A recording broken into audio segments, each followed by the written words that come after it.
Sadie, thank you for being here today. We've been looking forward to this interview for a long time. It is really great to be with you in person on the 10 Across podcast. You've been a good friend at 10 Across. We've talked about what we're doing, how we could further advance what we're doing with regard to news and things like this. So again, really appreciate all your help. Tell us a little bit about your reporting journey and how you came to be doing what you're doing at NPR, which puts you more in an editorial role. So talk about how you got from point to point.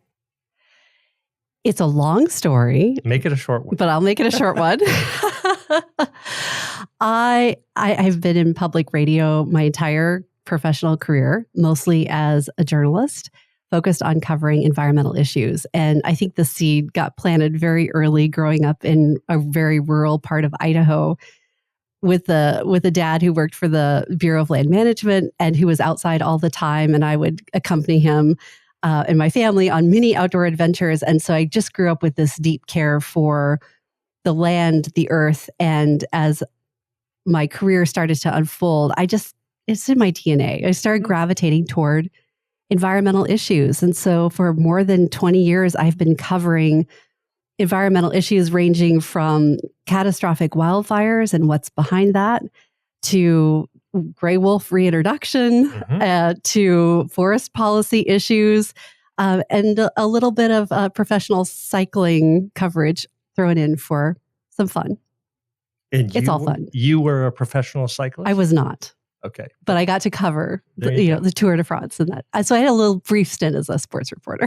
Fantastic. Okay, so you clearly had a love of the outdoors and the environment, which is a logical move towards thinking about the issues that you cover, climate change, and how that's impacting the environment.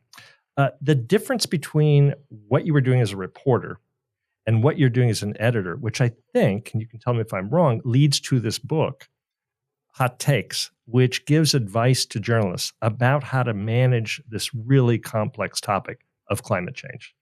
It's so vast. Yeah. And there are now verticals within climate journalism to specialize. Renewable energy, for example, is a big one. Energy future. So that's a lot to try and put into a book. But I wanted to share, the lessons that I've learned as a journalist, now as an editor at NPR, to future storytellers, journalists, and educators in a hope that we can make the climate connection for people, make it accessible.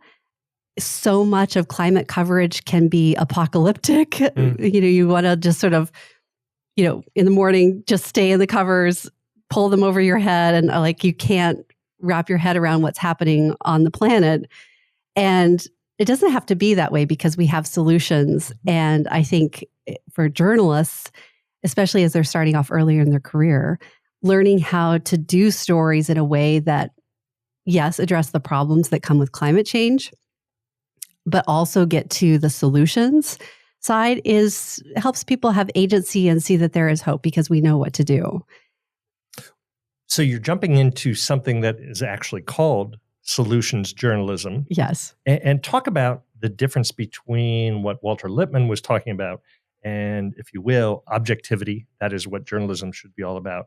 And saying, yeah, but can we also hint at a response to what we're seeing, which I think you're suggesting when you bring in solutions to what a reporter might do. And there's some who are out there who are really very much on this beat, so to speak, adding both observation and solutions to their reporting.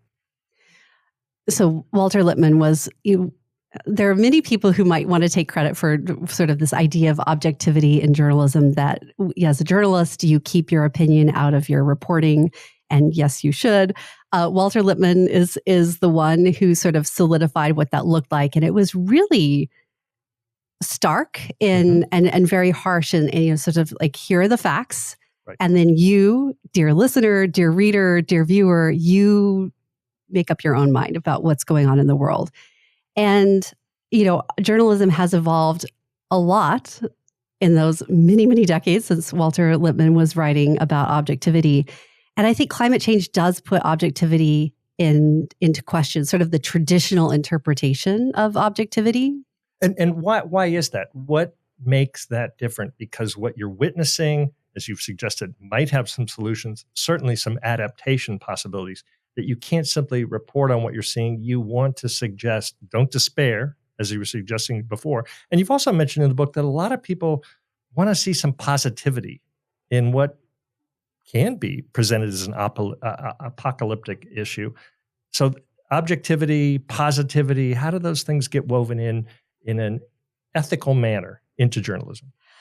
It always comes down to the reporting and the people that you talk with. And some of that comes through, these conversations, that you have on the ground with people who are doing something in their even a small way to make a difference on the planet. Mm-hmm. And I think you can get at it that way. The very fact that I am a climate editor at NPR says a lot about who I am. Climate change isn't a belief. It is a fact. It is a scientific fact that the majority of scientists around the globe say is real. And that's not going to go away. And so by building stories in a way that acknowledges the facts, but also makes space for solutions, and those solutions are grounded in data. And sometimes the data might not be fully clear on whether a solution is working or not. However, I'm still not coming in and saying like we should do this, right? Mm-hmm. Well, let's talk about data. And as you suggested earlier, this is an enormous topic, and it has so many threads. So while we're talking about confirmation that what scientists would say, climate change simply is a fact. What do you make, and I don't mean to be excessively political here, the pulling back of the availability of those facts? Take, for example, the National Climate Assessment, or other things that are being no longer readily available to us from federal sites especially, that tell you about those facts and thus confirm that if you look at the data, climate change is real and this is the direction in which it's moving. What do you think about pulling back on the availability of that confirmation? It's really hard to be a journalist right now because even in my book, Hot Takes, I lean on the data coming from the National Climate Assessment, which has been for years the gold standard of what is happening across the U.S. in communities, in regions, including here in Arizona and across the I-10 corridor. Mm-hmm. You could get detail of the impacts and the possibility of what climate change will mean for in the future. That was the gold standard. And now the National Climate Assessment is a PDF. It is not going to be done again. It was supposed to come out in 2027. That is, not going to happen. And so as we see this retreating away from data and trying to make it harder to find that data, it's, as a journalist, very hard to cover that. However, there are, nonprofit groups that have been collecting data and trying to find ways to get that information back out there. So it exists. It's harder to access. However, it will continue to go on. And then there are other major studies such as, an organization like Copernicus in Europe, which will have a much bigger role, I think, to play as, the U.S. is, we have an administration that is removing climate information and making it hard to find that information. Climate change is still happening. Mm-hmm. And that's a fact. And so now how do we find that information and continue to use that information? And we'll have to see what comes, right? And like scientists coming together to figure out how to kind of work around this. As a journalist, how do you do the dual job of reporting on climate change? And as you just mentioned, what the current administration is doing with regard to its availability in terms of fact-based data. But just generally, why would you do that? Meaning, why is an administration, why is the U.S. government doing that with what you think the end might be by sort of pushing some of this information aside or not continuing with the National Climate Assessment?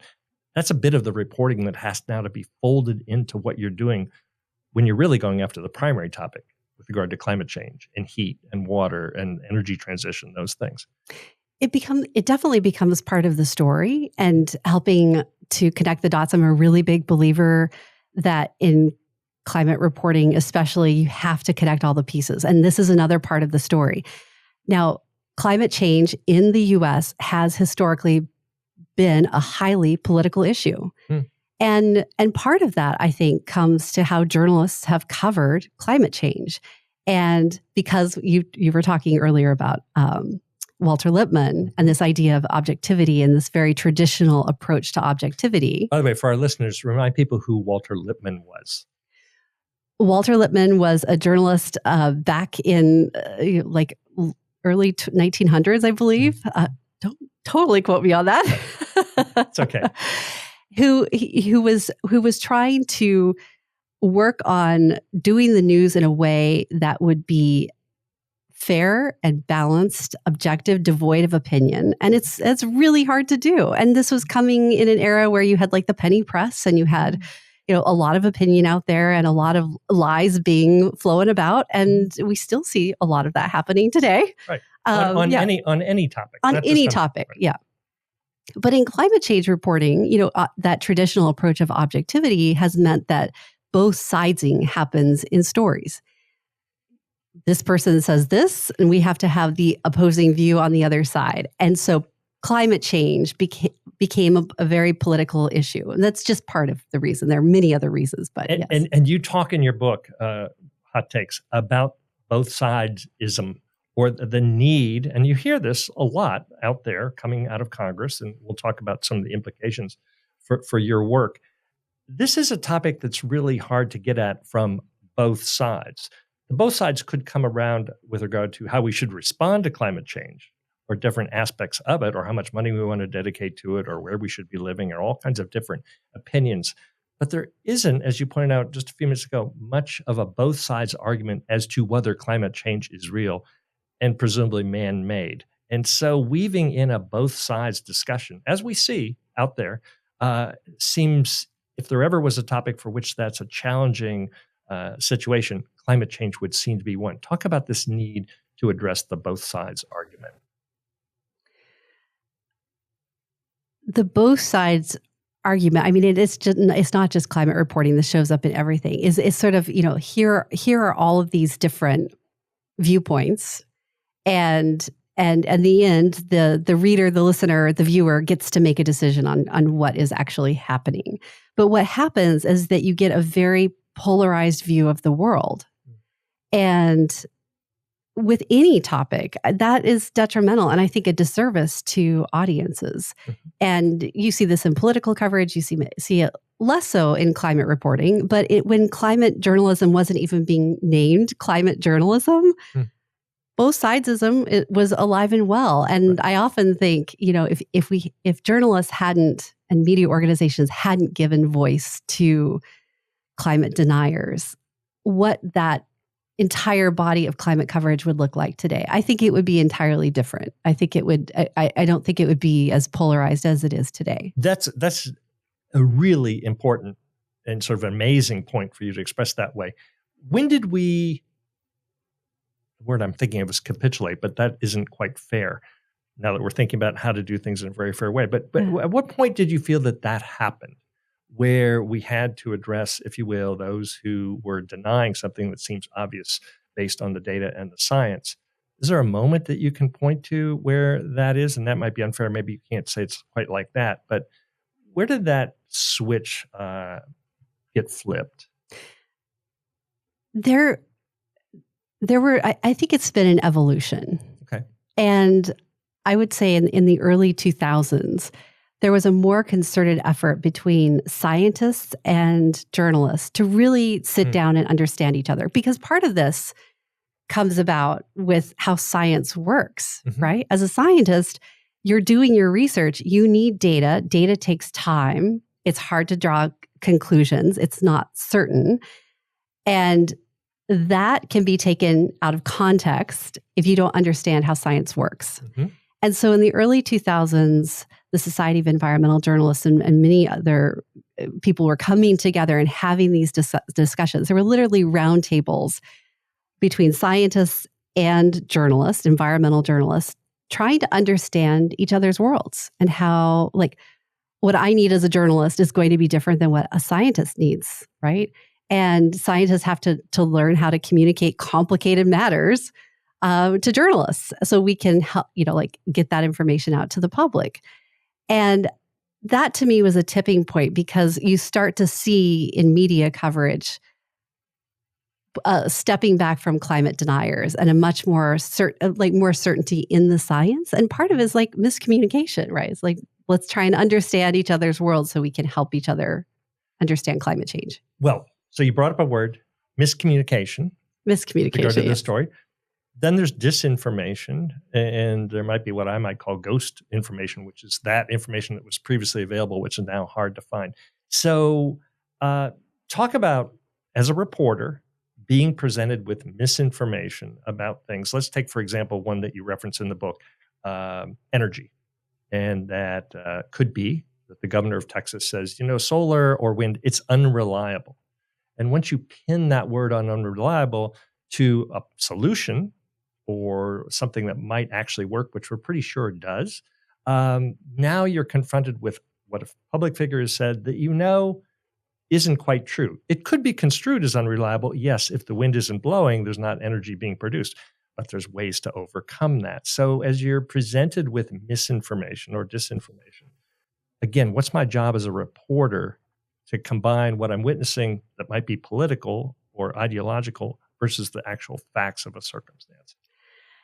Yeah, Texas is such a great place to talk about, because you'll remember that Texas went through this epic winter event. I mean, it was freezing. They lost power. People were in trouble. People died, and even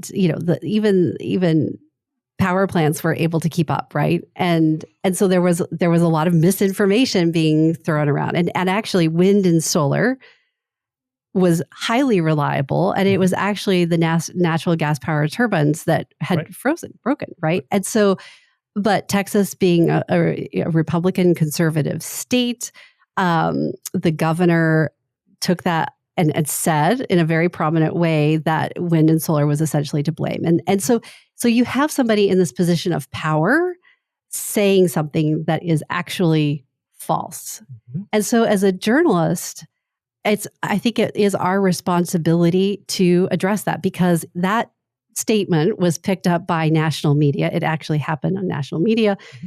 And it became a story. And I loved how the Texas media outlets handled this, right?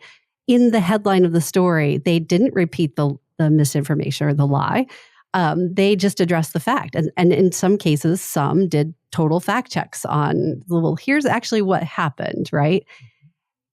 When misinformation rises to that level where it's widely spread, could be widely problematic, it's really important as a journalist to tackle that.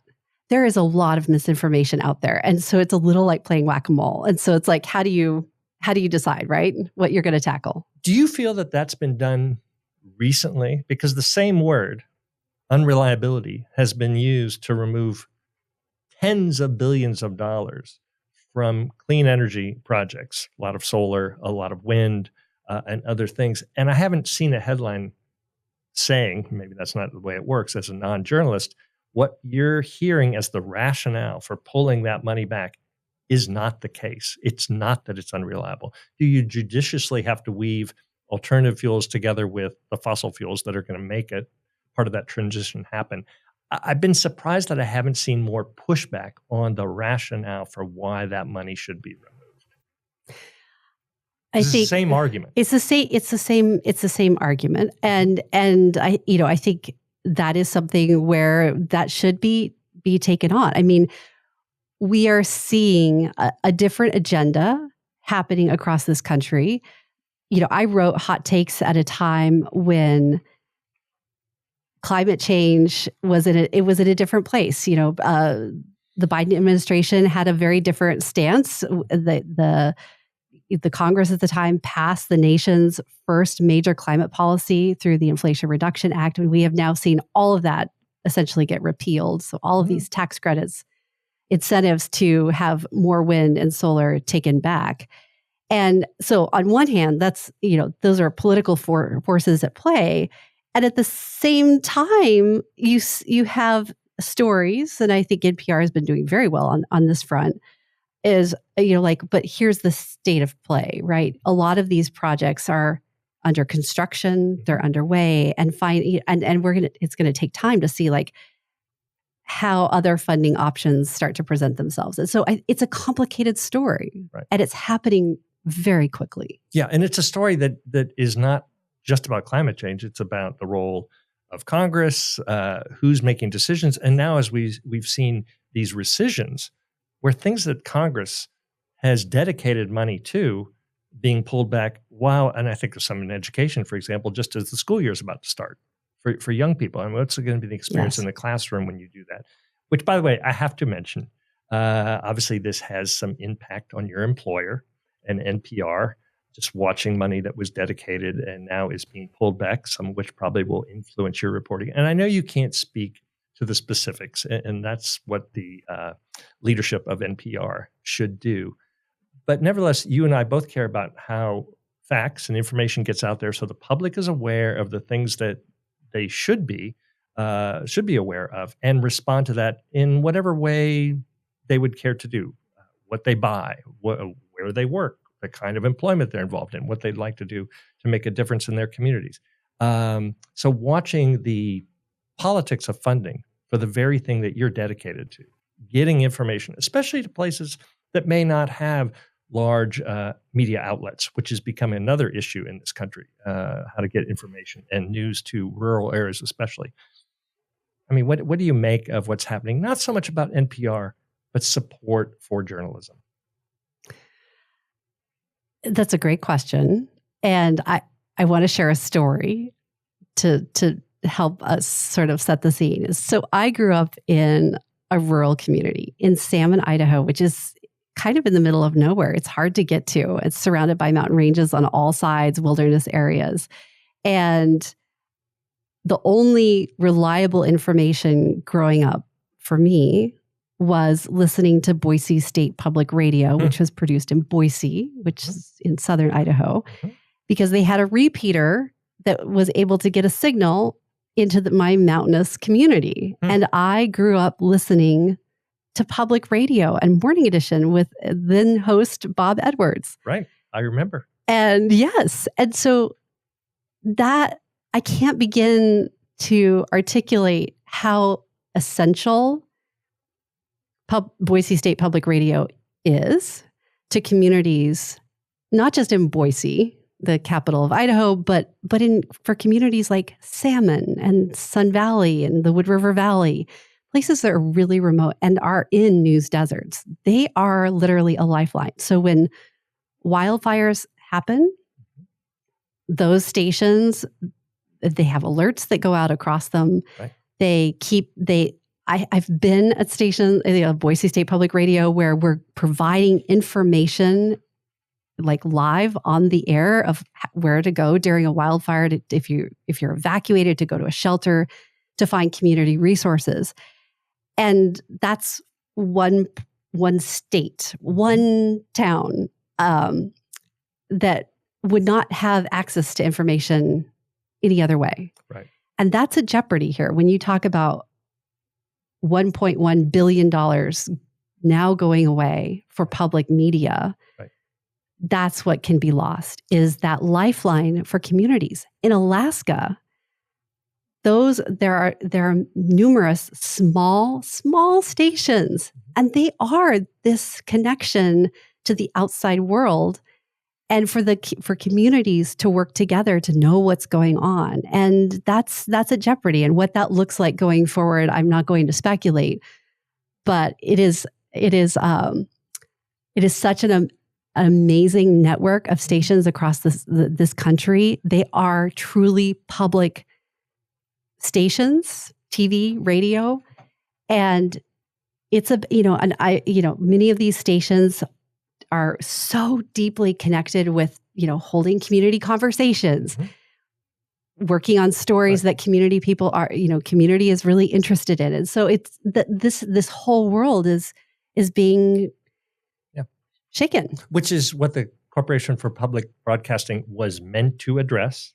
A very American story, if you will. This is my commentary, not yours. It hardly sounds like the radical agenda that is being described as what NPR and PBS are doing. It's an essential lifeline, in some cases, maybe literally, for that kind of activity. Let's link that, and even though it's an imperfect link, we all witnessed what just happened in Texas with regard to the heavy rainfall and the resultant floods and how people get information. And there's a lot of discussion out there about alerts and a variety of things. That's not exactly where I want to go. But when you see events like that, and you address this beautifully in your book, people are going through trauma when that happens. Yes. And it's an environmental, obviously, catastrophe, and for some, unspeakable, as they're losing children and others. When the issue of whether what you're seeing is a byproduct of climate change comes up, what a difficult time to bring it up, right? Because Yes. people are not wanting to talk about that. And you say in your book, at those moments as a reporter, when you were a reporter, you first come at it as a human being. You sort of take your reporter hat off for a second and just say, who is this in front of me, and how can I not further traumatize you, given what I also have to report on if I believe something I'm witnessing is caused by climate change? Talk about that very delicate divide, because I think we saw it in media in the past 2 weeks for those poor families and others, and even officials, trying to deal with what just happened in Texas. It is incredibly difficult reporting to do. For me, it's always tugged on my heartstrings. I have cried many, many times. I shared tears with people that I was asking questions of, knowing that they were, having their life completely flipped on its head, and in some cases losing loved ones, family and friends. And so, yes, in the wake of the Texas floods, and you have so many people who lost their lives, as journalists covering these climate disasters, it is very tricky. And you want to be able to provide information to the communities that you're serving. You want to do a good job as a journalist. Mm-hmm. But at the same time, we are all human beings, and we are all in this world together. And I think it's really important, at least my approach as a journalist has always been, taking stock and thinking of what that other person must be going through, and then asking if there's anything they need. Sometimes that's tissues. Sometimes I've been surprised at how many people want to actually talk about what they're going through, because it's a way of taking back their story. Right. And creating almost a new narrative, right? And so, but not everybody's different in how they handle trauma. So this is what you experience with regard to reporting on something that's attributable to climate change. Yes. So in the back of your mind, while you're being very sensitive and humane, as I no doubt know that you would be, you might also be thinking, this is let's call it the 5th 100-year rain event I've seen in this area happen in the past decade. What's going on here? And how, when I get back to the studio or back to your reporting, am I going to contextualize that? I witnessed the human suffering here, but the event itself fits into a pattern that definitely confirms that climate change is happening. And I'm not putting that all on this particular flood event. But nevertheless, you're adding up data, experiences, reporting in a way that might be different than another reporter. And there's that story that still has to be written. And probably some people don't want to hear that from you. That might sound insensitive, even though you're trying to lean on what appears to be an observable phenomenon. There's sort of a staggering of stories, especially when you're covering a disaster like what we've been witnessing in Texas, which is, there's sort of the immediacy of coverage, which is just, what's going on, how catastrophic is something, sort of the breaking news piece of it. Mm-hmm. I think the climate change piece of that comes a few days later. You have to give that space. And so, oftentimes, at NPR, the national desk is taking the lead on sort of the breaking news side. But on the climate desk, we're thinking of okay, this we know from science that there's more moisture in the atmosphere, there's more rain coming down. There is a climate connection with floods across the country, right? And so how do we bring that to the audience? And so sometimes that results in a step back, a story that just explains sort of the science behind climate change and what that means for flooding or hurricanes or wildfires, and providing perspective, not immediately, because what's happening immediately is shocking and difficult, and we have to all process that. But when those first few days have passed, it's coming back in and saying, okay, let's look at climate change here, because we see this happening everywhere. Extreme storms are more extreme, and that is going to continue to be the pattern. And so bringing that climate connection for people, I think, is important. I think the timing of that story is also important. Speaking of timing, and that relates to that, and you know this because you worked with us, we picked the region roughly bounded by the 10 because it experiences fires, it experiences floods, hurricanes, and linking our discussion about disinformation and events that can be, as I think you put it, pre-bunked. In other words, if it's misinformation or things going out there, let's get ahead of it. And so you mentioned hurricanes as a good example because we can see them coming. Yes. We can see them being tracked, even though we're also pulling back on some of our tracking apparatus based on government cuts. But if you can let people know in a way that's authoritative about what you're likely to experience, and then presumably it does happen in approximately that way, people are saying, maybe what Sadie's telling us, maybe this climate change thing really does require more attention because it seems to be playing out as predicted. Talk about how you get ahead of some of these stories to really prepare your audience, not only for that event, but the larger issues of adaptation, which we need to take on.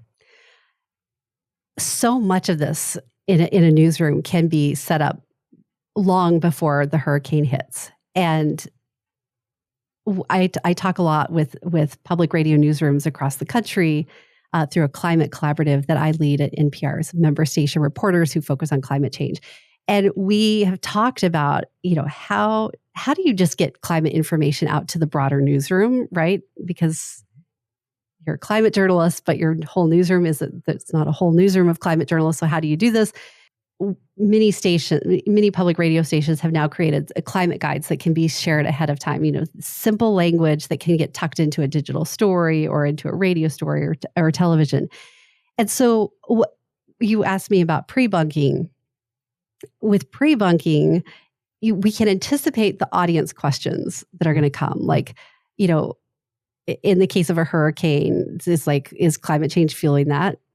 Yes, it is, and we have data to bring that in, and we can do a story ahead of that hurricane that sort of, it's like an inoculation, right? The vaccination is sort of like, okay, we're going to give you the information so that when this information comes out, you're armed, you're prepared to know what's true.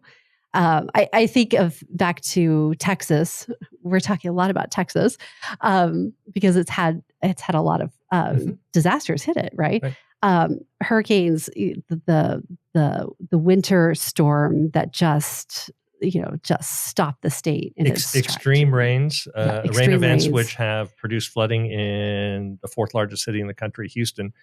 Frequently of late. I mean, and people are sensitive to the realities of reporting that might say, watch out for this event that's about to happen. It could impact you the way that last one did. And I think people are generating and understanding these things are real. Yeah.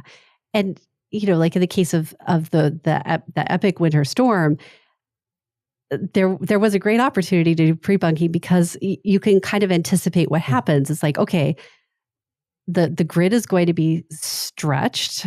There are likely going to be blackouts. How long are they going to last? We don't know. But how prepared are these power stations to keep energy coming reliably, right? And you start there. And then because there is this narrative around renewable energy, and whether it's reliable or not, it's highly reliable. You can pre-bunk that ahead of time and saying, like, this is where wind and solar contribute to the grid. This is how it works. And you kind of just provide that information on the front end. So what you're drawing on there is data that allows you to look forward and therefore prepare your audiences. How about looking backward just a little bit? And what's interesting about that is our good friend, Sammy Roth, who writes for the LA Times, has woven in his personal story into his reporting.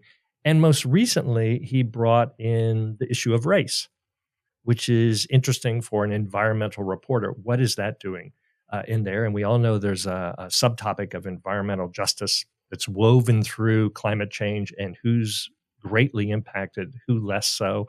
That often has to do with race.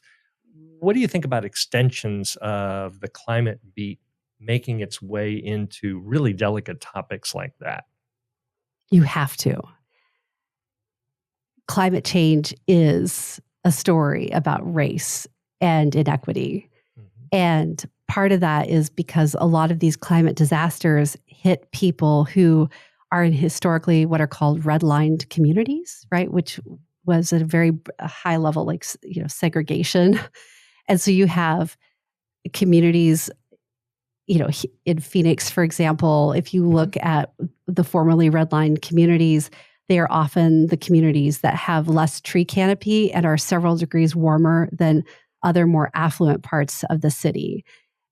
Climate change is a story of mass inequity, and climate change doesn't discriminate. I mean, it impacts everybody at some level. And the majority of Americans believe that climate change is happening. Yale research continuously shows this. Mm-hmm. So you have to address race. You have to address inequity. And it isn't, I spent a lot of time talking with this really amazing journalist who is in California, Ezra David Romero, who does a lot of environmental justice stories. And he always comes back to the fact that it's just doing good journalism. And at the end of the day, it is good journalism. Yeah, I have a quote here by David that in your book. It says, "It's just journalism." He worries that defining climate justice as a journalism beat can have the unintentional consequence of further marginalizing communities. Meaning calling it out can be, ironically, contradictory in terms of the outcome you want to see happen. Exactly. And so it becomes tricky, right? And so he approaches his reporting carefully. It is reporting that's built on trust, developing relationships with sources far before, any sort of, in California, atmospheric rivers bring a lot of rain and flooding. He did some amazing reporting around floods a couple years ago. And all of that reporting was possible because he had these really good connections with people in communities that were marginalized and were willing to share their story. But that doesn't just happen, with a reporter dropping in and like doing some initial reporting and then flying back out, right? Mm-hmm. It takes time. So the difficulty here is you're hitting on the trifecta of challenges, right? So think about what's going on at the federal level. You're introducing race and justice. You're speaking to the availability of scientifically developed facts on climate change and the role of government at all levels. So this is a heavy-duty challenge. And your book, Hot Takes, I think to some extent is trying to prepare current and future journalists to take on what is a very weighty topic. Your optimism about our ability to do that at a time when so many of the things that we're collectively, you and I and probably our colleagues, want to see happen, the awareness built up such that we get responses, couldn't be in a more difficult situation. How do you think about what you were writing when you wrote this and where we are only a few months later after its publication? I tried to write hot takes in a way that would withstand political winds. And we noticed that you tried not to link it to super specific things in time, I assume for that very reason. For that very reason. I wanted it to be general, to give you a sense of, environmental policy is really important. Here are the essential things to know, right? Essential agencies that you should be paying attention to. I could not have predicted what would happen in our world. I was going to say some of those agencies, some of those reports are harder to find or draw data from than it was when you wrote that. And you can't help but notice that it's part of the narrative, unintentionally so. Unintentionally so, yes. And our world has shifted a lot, at least here in the US. I do remain optimistic about the future of our world and how we as journalists cover climate change. And I think by weaving all of these narratives together, we get this very complex story that will continue to evolve. And hopefully in the end, we remember that there is a solution. Every climate story should always have a solution. We know what the solution is. It's drawing down emissions. And countries, I look at China, what they are doing with offshore wind, incredible, solar panels. China is in a position of growing leadership with renewable energy. And I think that's a really interesting story to unpack at a time when the US has left the negotiating table. This really is the subplot of climate change. And David Brooks in the New York Times just today details yet again where China is moving on these issues and is going to own, it appears, the leadership with regard to the adaptability of what we're going to have to do to live on a hotter planet.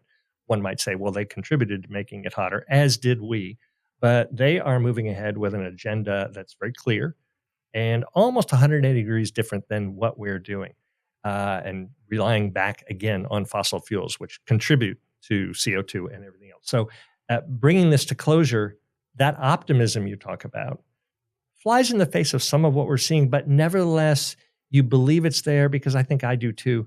This situation is not a permanent one. I just don't think it will hold, but maybe that's because of what gets reported and people are made aware of choices that they make. Can you bring this full circle and say why your optimism persists? I have, and maybe it's misplaced, faith in humanity that at a very fundamental level, that there are millions of people on this planet that care deeply about the future, especially for their grandchildren, their future grandchildren.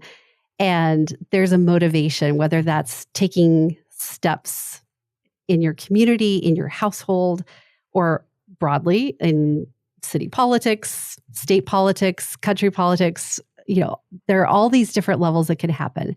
And the other thing, I take a lot of comfort in just how nature is, right? Our natural world.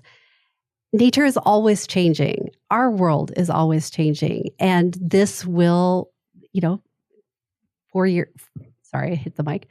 4 years from now, we'll be in a different place. I want to believe you're right. And your generosity of spirit comes through loud and clear, Sadie. So thank you so much for taking time today to talk about hot takes. We'll make links on the show notes so that everybody can see, get access to the book, including the many references to organizations, other outlets that they ought to be aware of. So thank you so much for the time today and your insights. Duke, it's been a pleasure to talk with you today, and thank you for the conversation.